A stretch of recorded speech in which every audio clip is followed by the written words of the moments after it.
Vous venez de débourser 70 000 $ pour un 4x4 flambant neuf. Vous avez payé les taxes, vous avez payé la majoration du concessionnaire et le titre de propriété est à votre nom. Puis, l'hiver arrive. Vous appuyez sur le bouton de démarrage à distance de votre télécommande depuis la fenêtre de votre cuisine, le bouton que vous avez pressé 100 fois auparavant. Rien ne se passe. Vous ouvrez l'application du fabricant et une notification vous attend. Votre abonnement de connectivité à distance a expiré. Le camion est garé à 9 mètres de là, entièrement intact, plein de carburant, entièrement le vôtre, et une entreprise avec laquelle vous n'avez plus d'affaires décide si vous pouvez le démarrer.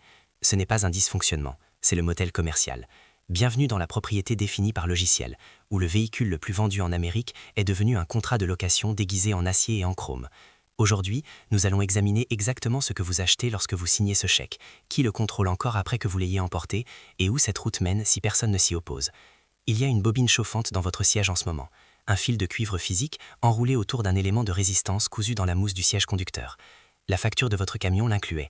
Le camion est sorti de la chaîne de montage avec ce matériel. Dans un nombre croissant de véhicules, cette bobine n'est pas connectée à un interrupteur, elle est connectée à un serveur. En 2022, BMW a lancé un programme offrant aux clients la possibilité de déverrouiller les sièges avant chauffants pour 18 $ par mois. Il ne s'agissait pas d'une nouvelle fonctionnalité ou d'une mise à niveau. Les éléments chauffants étaient déjà physiquement installés dans la voiture. Le faisceau de câbles était déjà présent. BMW a placé un cadenas numérique sur du matériel que l'acheteur avait déjà payé et a facturé un loyer mensuel pour le retirer. Le tollé a contraint BMW à faire marche arrière sur plusieurs marchés, mais le cadre n'a jamais disparu. Car voici ce que personne n'a dit à voix haute. Vous brûlez du carburant supplémentaire à chaque kilomètre pour transporter le poids d'un matériel que vous n'êtes pas autorisé à utiliser. Vous avez payé le coût de fabrication à l'achat, vous payez la pénalité de poids à la pompe et vous payez une redevance mensuelle pour avoir l'autorisation d'accéder à quelque chose physiquement boulonné à l'intérieur de votre propre propriété. Les constructeurs automobiles ont trouvé un moyen de vous facturer un loyer sur quelque chose que vous possédez déjà, et ils ont enterré les conditions dans un accord de service que vous validez en 17 secondes chez le concessionnaire. Maintenant, parlons spécifiquement des camions. Toyota a passé des décennies à gagner la fidélité des conducteurs de la classe ouvrière grâce à une fiabilité authentique, et c'est exactement pourquoi ce qu'ils ont essayé de faire est si douloureux. À partir de 2018, Toyota a commencé à exiger un abonnement payant pour la fonctionnalité de démarrage à distance sur les véhicules connectés, non pas pour la navigation par satellite ou le SOS d'urgence, mais pour la télécommande physique dans votre main. La télécommande en plastique qui envoie un signal de radiofréquence à environ 9 mètres à un récepteur déjà installé dans votre camion. Il n'y a pas de satellite impliqué, pas de tour cellulaire et pas de centre de données. Votre télécommande est un émetteur radio alimenté par batterie. Le récepteur capte le signal et démarre le moteur. Toyota a examiné cette transaction et a décidé qu'elle valait une redevance mensuelle. Lorsque l'abonnement expire, le bouton clique toujours et le récepteur fonctionne toujours. La seule chose qui empêche le signal d'être honoré est un drapeau logiciel placé là délibérément, supprimé uniquement après paiement. Ford a fait la même chose avec son système de démarrage à distance Ford Pass. Le matériel physique est installé et la capacité existe. Le coût mensuel est simplement le permis d'utilisation. Ford et Toyota représentent ensemble environ 1 camion sur 4 vendus en Amérique. Ce n'est pas une expérience marginale, c'est la direction que prend toute l'industrie, accélérée à chaque trimestre où les revenus d'abonnement apparaissent clairement lors des appels de résultats. Mais les sièges chauffants et les télécommandes ne sont que le début. Mercedes-Benz vend actuellement un module complémentaire pour ses véhicules électriques appelé augmentation de l'accélération.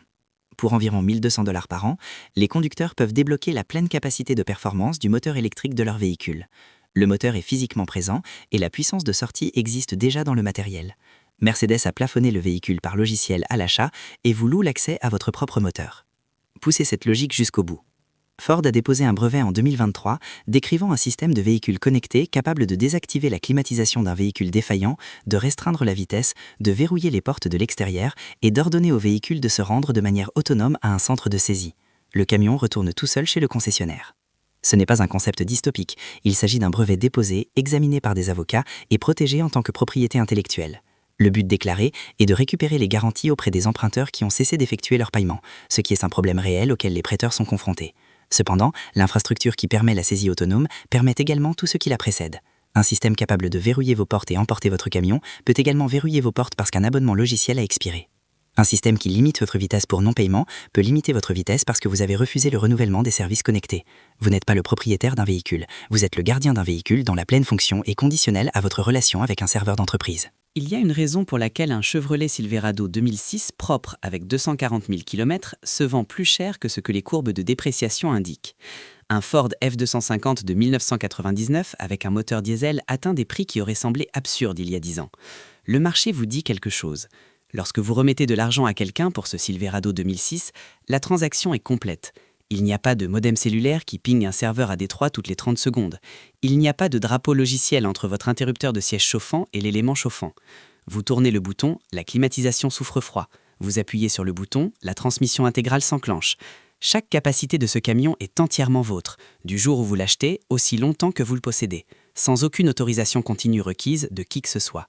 La machine travaille pour vous. C'est une proposition de plus en plus rare. Avant de signer votre prochain contrat d'achat, demandez au responsable financier quelle fonctionnalité de ce camion nécessite un abonnement actif pour fonctionner. Demandez ce qui se passe lorsque l'abonnement expire. Demandez si le véhicule peut être désactivé à distance. Observez le temps qu'il leur faut pour trouver la réponse. Si vous payez une redevance mensuelle pour utiliser une fonctionnalité sur un véhicule dont vous détenez le titre de propriété, mettez-le en commentaire. Les constructeurs automobiles comptent sur le fait que les acheteurs se sentent comme des cas isolés, comme si c'était comme ça maintenant. Achetez de l'analogique, achetez de la vieille ferraille, achetez le camion dont la transaction se termine le jour où vous remettez l'argent. Si cette analyse a changé votre façon de voir la technologie dans votre allée, veuillez vous abonner et aimer la vidéo.